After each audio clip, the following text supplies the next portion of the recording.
ମୁଁ ନାରାୟଣ ଚନ୍ଦ୍ର ନାୟକ ଜଣେ ବୟସ୍କ ନାଗରିକ। ଆଜ୍ଞା ଦେଖନ୍ତୁ, ଏଇ 22 ତାରିଖ ଦିନ ଦିଲ୍ଲୀର ଜଣେ ଝିଅ ତପସ୍ୱିନୀ ସିଏ ଆସିଛି ତା ବାପାର ଶ୍ରାଦ୍ଧ ପିଣ୍ଡ ଦେବା ପାଇଁ। କେଉଁଠି ବିରଜା ମନ୍ଦିରରେ ପିଣ୍ଡ ଦିଆଯାଏ, ସେ ବିଚରା ଆସି ପିଣ୍ଡ ଦେଇଛି।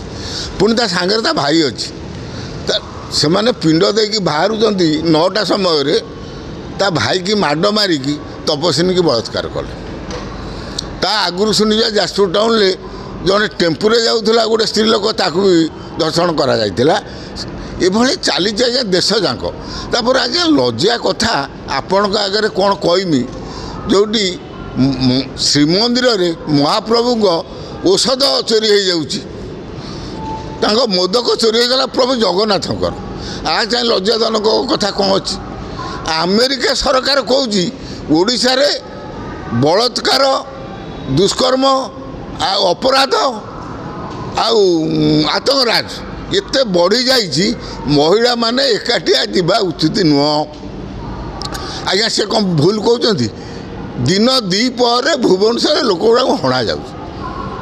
ଆପଣ କହିବେ ଏବେ ଆଜ୍ଞା ଏ ଗଞ୍ଜାମରେ ଜଣେ, ସେ ପୁଣି ଭାରତୀୟ ମଜଦୁର ସଂଘର ବିଜେପିର ଯେଉଁ ଶ୍ରମିକ ସଂଘ ତା'ର ଶାଖା ଯେ ସଭାପତି ଗଞ୍ଜାମର, ସିଏ ଜଣେ ସ୍ତ୍ରୀ ଲୋକକୁ ବଳାତ୍କାର କରିଛନ୍ତି। ପୁଣି ସେ ସ୍ତ୍ରୀ ଲୋକ, ସେ ଯେ ନେତାଙ୍କ ସାଙ୍ଗରେ ଆଉ 2 ଜଣ ମହିଳା ବି ଅଛନ୍ତି। ଯଦି ଏପରି ଓଡ଼ିଶା ଯାକେ ଆଜ୍ଞା ଚାଲିଛି, ଗୋପାଳପୁର କଥା ତ ଆଜି ଦେଶ ଯାକ ବ୍ୟାପିଲାଣି। କଂଗ୍ରେସର ପର୍ଯ୍ୟବେକ୍ଷକ ଦଳ ବି ଆସିଥିଲେ। ବର୍ତ୍ତମାନ ଓଡ଼ିଶାର ଅବସ୍ଥା ଏତେ ଖରାପ, ଏ ଯେଉଁ ଚୋରି, ବଳାତ୍କାର, ଏ ଯେଉଁ ଗଣହତ୍ୟା ବିଭିନ୍ନ ପ୍ରକାର ଚାଲିଛି। କିନ୍ତୁ ଆର ମୂଳ କାରଣ ହେଉଛି ମଦ। ଆପଣ ଯାହା ଭାବନ୍ତୁ ବରଂ, ଆଜି ମଦ, ଗଞ୍ଜେଇ, ଚରସ ଯେଭଳି ଓଡ଼ିଶା ଯାକ ବ୍ୟାପିଛି, ସେଗୁଡ଼ା ଲୋକ ଖାଇକି ବେକାରୀ, ଏଣେ ଚାକିରି ନାହିଁ। ଆଉ ଲୋକ ଏ ପିଲାମାନେ ମଦ ପିଇକି ଏଇସବୁ ଧନ୍ଦା କରୁଛନ୍ତି, ତ ମଦ ଚରସ ଖାଇକି। ଅପରାଧର ଆଜ୍ଞା ସୀମା ଟପି ଯାଇଛି। ସରକାର କହୁଛନ୍ତି ସୁଭଦ୍ରା ଲକ୍ଷପତି ଦିଦି, ଆଜ୍ଞା କୁହନ୍ତୁନି ଲକ୍ଷପତି ଦିଦି, ସରକାର କହୁଛନ୍ତି। କିନ୍ତୁ ଦେଖିଲା ବେଳକୁ ଆଜି ମହିଳାମାନଙ୍କର ଅବସ୍ଥା କ'ଣ? ଆଜି ଦେଖ, ମଲାବେଳେ ହନୁ ସତ କହିଲା ଭଳିଆ, ଯେତେବେଳେ ଭକ୍ତ ଚରଣ ଦାସ କଂଗ୍ରେସ ସଭାପତି ଏଇ ଯେଉଁ ମହିଳାଙ୍କୁ, ନାରୀଙ୍କୁ ନ୍ୟାୟ ମିଳୁ ଯେଉଁ ଆନ୍ଦୋଳନ କଲେ, ଆଜ୍ଞା ଦେଖନ୍ତୁ ବିଧାନସଭାରେ ପ୍ରଶ୍ନ କଲେ ଏଇଟାକୁ ଆଲୋଚନା କରିବା ପାଇଁ, ତାଙ୍କୁ ଆଲୋଚନା କରିବାକୁ ସୁବିଧା ଦିଆଗଲାନି।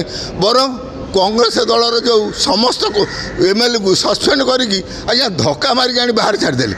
ମୁଁ ଆଜି ସେଇ କଥାଟା ପଚାରୁଛି, ମଲାବେଳେ ସତ କଥା କାହିଁ? ସେତେବେଳେ ବିଜେଡ଼ି ଥିଲା, ବିରୋଧୀ ଦଳ ନେତା ନବୀନ ବାବୁ ଥିଲେ। ସେଦିନ ନବୀନ ବାବୁ ନଥିଲେ।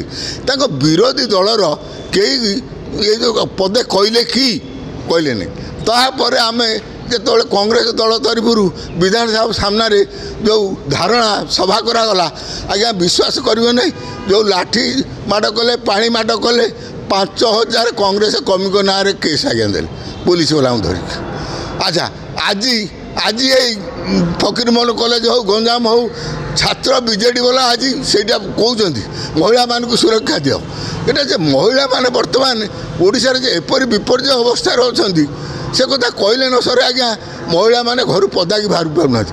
ତେଣୁ ଆମେରିକା ବାଲା ଆମକୁ ଓଡ଼ିଶାକୁ ଆକ୍ଷେପ କଲେଣି ଯେ ବଳାତ୍କାର, ଏ ଆତଙ୍କବାଦ, ଏ ଯେଉଁ ଗଣଦୁଷ୍କର୍ମ, ଏସବୁ ଓଡ଼ିଶାରେ ଜଣେ ମହିଳା ରାସ୍ତାରେ ଏକାଠିଆ ଯିବା ଉଚିତ ନୁହଁ, ଆମେରିକା କହୁଛି।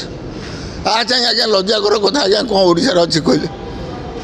ଇଏ ସରକାର ବହୁତ ବଡ଼ ବଡ଼ କଥା। ଆଉ ତାପରେ ଆଉ ଗୋଟେ ବଡ଼ କଥା ଆଜ୍ଞା ଦେଖନ୍ତୁ, ଇଏ ଲକ୍ଷପତି ଦିଦି କହୁଛନ୍ତି, ସୁଭଦ୍ରା ଯୋଜନା କହୁଛନ୍ତି, ରାଜ୍ୟ ଯାକ ତ ମହିଳାମାନେ ଅତ୍ୟାଚାର ନିଜ ହୋଇ ସେଥିପାଇଁ ଆନ୍ଦୋଳନ ଚାଲିଲାଣି। ଆଉ ବି ଏ ସରକାର କଣ୍ଟ୍ରୋଲ କରିପାରିବନି ନାରୀ ଜାତି ଉପରେ ଜଘନ୍ୟ। କିନ୍ତୁ ବଡ଼ ଦୁଃଖର କଥା ଆଜ୍ଞା, ବର୍ଷେ ବିଜେପି ସରକାର ଉତ୍ସବ ପାଳନ କରୁଥିଲା ବେଳେ ଜଣେ ମହିଳା କମିଶନର ନିଯୁକ୍ତି କରିନାହାନ୍ତି। ମହିଳା କମିଶନର ଓଡ଼ିଶାରେ ଏପର୍ଯ୍ୟନ୍ତ ନିଯୁକ୍ତ ହେଇନାହାନ୍ତି। ବର୍ଷେ ଉତ୍ସବ ପାଳନ ହେଉଛନ୍ତି, କିନ୍ତୁ ଯେଉଁ ମହିଳାମାନଙ୍କୁ କହୁଛନ୍ତି ସୁଭଦ୍ରା ଯୋଜନା, ଯେଉଁ ଲକ୍ଷପତି ଦିଦି, କିନ୍ତୁ ସେଇ ମହିଳାମାନଙ୍କର ପାଇଁ ଯେଉଁ ମହିଳା କମିଶନର ଗଠନ ହେବା କଥା, ଆଜି ପର୍ଯ୍ୟନ୍ତ ମହିଳା କମିଶନର ଗଠନ କରାଯାଇନି। ଯାଏଁ ଆଜ୍ଞା ଦୁଃଖ କଥା କ'ଣ ଅଛି? जदि एमाने महिला मानक भल पाऊँ ताले महिला जदि बीजेडी गला जे महिला कमिशनर ता विदा करदेला तुम्हें तुरंत बर्तमान ओडिशा रे जो नारी निर्यातना अत्याचार गणदेश जहाँ चली तो गोटे नारी कमिशनर कहीं गठन करा महिला कमिशनर कहीं गठन करा जाए ये सरकार गोटे कथार गोटे कथा कम आउ गोटे कथा ये भली सरकार चली भगवान केमी ये मैंने बेसी दिन नुह ये आज मला बेले सत कहला भाया आज आमको जो भाग भाग करके ओडिशा रे बीजेडी कांग्रेस बीजेपी जो भाग भाग कर आज युव संप्रदाय माने आज समस्ते आम एकजुट हो पाना से प्रत्येक राजनीति लोक मैंने सुविधा नौ जिते कांग्रेस महिला को न्याय दियो बोली कहला से बीजेडी चुप रहा विधानसभा चुप रहा धक्का मारी बाहर कले चुप रहा 5000 केस है चुप रहा आज से युव बीजेडी छात्र बीजेडी कहीं आंदोलन कर ये घटना एक्चुअली सत कथा तेणु सरकार जदि तुरंत महिला मान सुरक्षा पाई किसी व्यवस्था न करती महिला कमिशनर गठन न करती ताहले आगामी दिन में भयावह परिस्थिति ओडिशा सृष्टि हो।